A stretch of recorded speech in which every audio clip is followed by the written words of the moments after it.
What if a zombie outbreak happened during the medieval era, and there were no guns, no hospitals, and no way to call for help? No phones to warn your neighbors, no cars to escape in, just swords, horses, and walls made of stone. Today, we're going to break down exactly what would happen, hour by hour, if the dead started walking in the Middle Ages. Let's set the scene first. We're talking about Europe somewhere around the 1300s.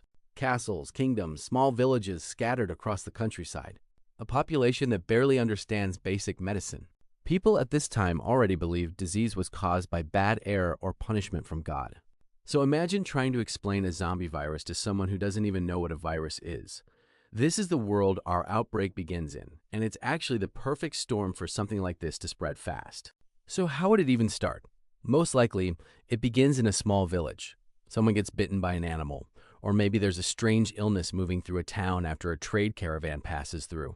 Back then, trade routes were how diseases spread. The Black Death itself moved along these same paths just a few decades before our timeline. So a zombie outbreak would follow a similar path, jumping from town to town through traders, travelers, and soldiers. Within a week, one infected person becomes 5. Within 2 weeks, that village is gone. Now, here's where things get interesting. Unlike in modern zombie movies, there's no news report telling people to stay inside. There's no military rolling in with trucks. Word would spread the old-fashioned way, through travelers, through rumors, through panic. And in a world already filled with superstition, people wouldn't think zombie, they would think it's a curse, or the wrath of God, or witchcraft. This is actually one of the biggest problems medieval people would face.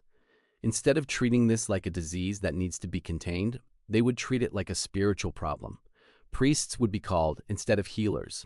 People would pray instead of running. Entire villages could be wiped out simply because nobody understood they were dealing with something that spreads through bites and blood, not sin. Let's talk about the actual fight, because medieval weapons might actually be more effective against zombies than modern weapons. Think about it. A gun is loud, but it's not always a clean kill. A sword, an axe, a mace, these are precision tools. People back then were trained from a young age to fight in close combat. A knight with a sword and shield could realistically take out several slow-moving zombies without breaking a sweat, especially if he aims for the head, which, honestly, medieval combat training already focused on. But here's the catch. Medieval armies were small. A typical town might have a handful of guards, not an army. Castles were built to protect against human invaders, with strategy and planning, not against a mindless horde that doesn't feel pain and doesn't retreat. This means that while individual fights might go well for humans, the bigger picture is terrifying. There's no fast communication system to warn the next town. There's no way to coordinate a large-scale defense across a kingdom. By the time the king's soldiers even hear about the outbreak, it could already be in 5 more villages. Now let's get into the part everyone is wondering about: castles.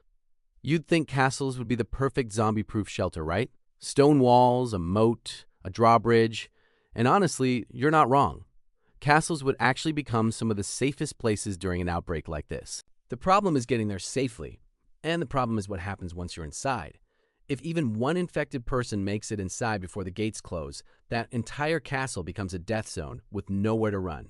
Tight hallways, stone staircases, dark rooms lit by torches. This is honestly one of the worst environments to fight zombies in. No escape routes, low visibility, and panic spreading through hundreds of people trapped in one building. So while castles offer protection from the outside, they could easily become disaster zones from the inside if even one mistake is made. Now, here's where this whole scenario takes a dark turn, and this is the part most people don't think about. Medieval medicine was already weak. People didn't understand infection. They didn't understand how diseases spread person to person. Most doctors at the time were closer to barbers than actual physicians. So now picture trying to treat a bite wound from a zombie in a world where doctors still believed cutting someone and draining their blood was a cure for illness. There would be no way to study the infection, no way to create a vaccine, no labs, no microscopes, nothing. The infection would spread completely unchecked because nobody at the time had the tools to even understand what they were looking at. This is honestly the scariest part of this whole scenario. In a modern outbreak, scientists could study a sample within days. In medieval times, people wouldn't even agree on what was causing it. Some would blame witches, some would blame the king, some would think it's the end of the world.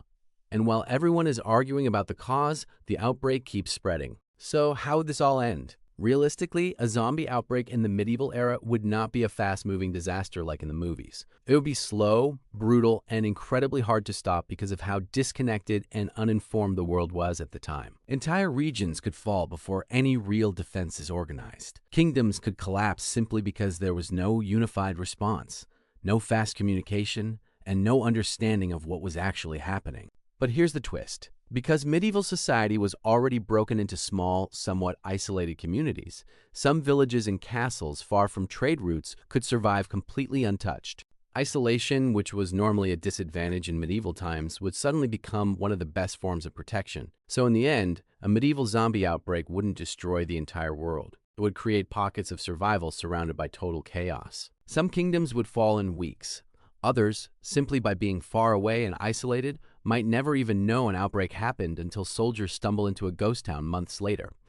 And that right there is what makes this scenario so much scarier than a modern outbreak.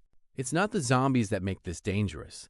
It's the silence, the lack of communication, the world simply not knowing what's coming until it's already at their gate.